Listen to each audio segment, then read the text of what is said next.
저도 고객 경험에 대해서 이야기할 거야. 지난주에 마케팅 잘하는 사례들 소개해줬어. 근데 이번 주 반대.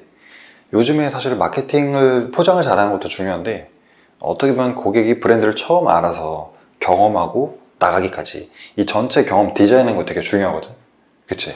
근데 고객 경험이라고 하면 사람들이 되게 어렵게 생각해. 근데 어려운 게 아니라는 거지. 뭐냐, 일상 속에서도 이런 사례를 찾아볼 수 있다는 거야. 그래서 내가 몇 가지 이야기를 해줄 건데, 첫 번째로는 우리가 익숙한 김밥천국이라는 브랜드 있지. 내 중학교 때 생긴 김밥천국이.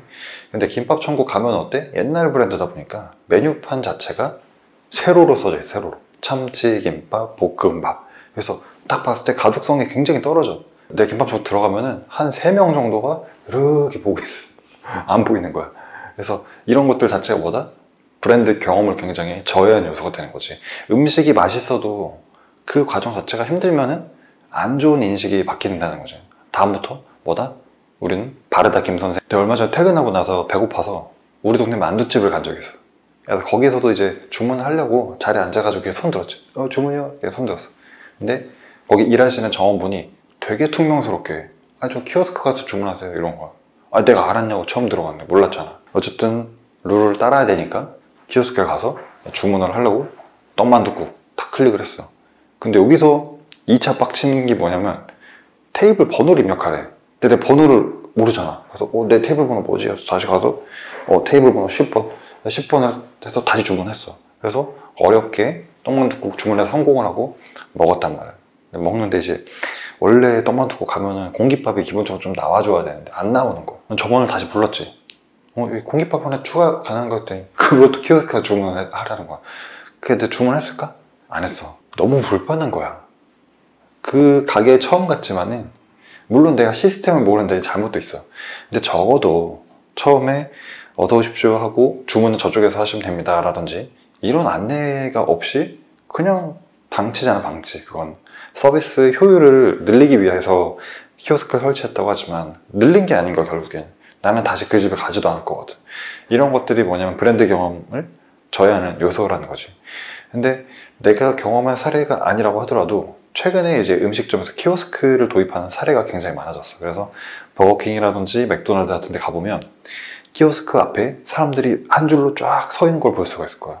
특히 점심때 가면 굉장히 오래 기다려야 되거든. 예전보다 주문 시간이나 이런 스트레스가 줄었을까? 나는 아니라고 생각하거든.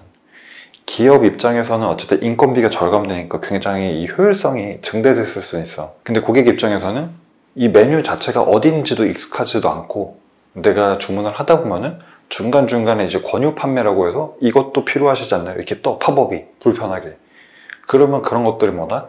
주문 처리 속도를 늦추는 거고 귀찮은 거야. 그래서 나는 이제 이런 키오스크가 어쨌든 편리성을 위해서 설치된 건 좋지만 어떻게 운용하냐가 굉장히 중요하다고 보는데 여기에 대해서 하나 상징적인 사건이 하나 있었어. 얼마 전에 이제 인터넷에서 본 내 뉴스를 봤는데 어떤 우리 어머니 세대께서 이제 햄버거를 주문하려고 간 거지. 어딘지 몰라. 갔는데 주문을 하려고 키오스크를 보니까 너무 메뉴가 복잡하고 힘든 거야. 그래서 주문을 하다가 도저히 이걸 못 따라가니까 이제 딸한테 울면서 전화를 한 거야. 자기가 햄버거가 너무 먹고 싶었는데 너무 어려서 주문을 못했다. 나 근데 그거 보고 진짜 공감했거든. 왜냐면 내가 햄버거 주문하러 매장 갔을 때도 옆에서 헤매고 계신 어르신들이 있어. 내가 많이 도와드리기도 했거든. 그런 걸 보면서 야, 이거가 과연 누구를 위한 키오스크인가? 과연 이게 진짜 고객을 위한 건가? 고객의 경험을 좀 더 편리하게 해주고 있나? 난 그런 것들을 참 생각해 볼 필요가 있다는 거지. 디지털 상에서도 똑같아. 처음에 내가 광고를 딱 클릭해서 우리 사이트에 들어왔어. 여러 가지 컨텐츠도 보고 쇼핑도 하고 나갔단 말이야. 거기까지 모든 시간과 과정이나 체류의 흐름이 있을 거 아니야. 그럼 그것들을 우리가 디자인을 제대로 해주고 있는가? 한번 생각해 볼 필요가 있다는 거지. 그래서 요즘에는 사실 애널리틱스로 체류 시간, 이탈률, 그리고 이동 동선 이런 거를 굉장히 신경 많이 쓰잖아. 이제 퍼포먼스 광고, 퍼포먼스 마케팅이라고 해서 포장 잘하고 광고 잘 돌리고 이것만 해서는 그런 시대는 끝났다는 거야. 진짜 찐으로 우리가 무슨 컨텐츠를 어떻게 보여줄 것인가, 그런 컨텐츠에 대한 경험 디자인이 굉장히 중요해졌다. 그래서 우리가 흔히 하는 착각 중에 하나가 광고만 돌리면 다 잘 되겠지라는 그런 생각이 있어. 그치? 광고 돌리면 다 팔리겠지라고 했는데 실상이 어때? 안 팔려.